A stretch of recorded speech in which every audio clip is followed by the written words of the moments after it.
Direct sales ব্যাপারটা শুধুই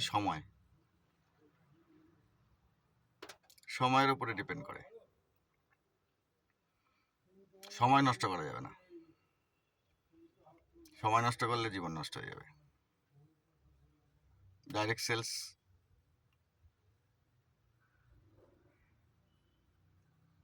depends on time. সময়টাই একমাত্র ইনভেস্টমেন্ট। কিন্তু যেখানে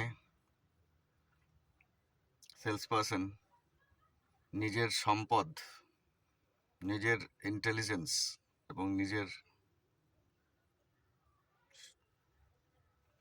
সমস্ত কিছু ইনভেস্টমেন্ট করে, সেখানে যদি রেজাল্ট না পাওয়া যায় তাহলে life negative. Hope you understand. Thank you.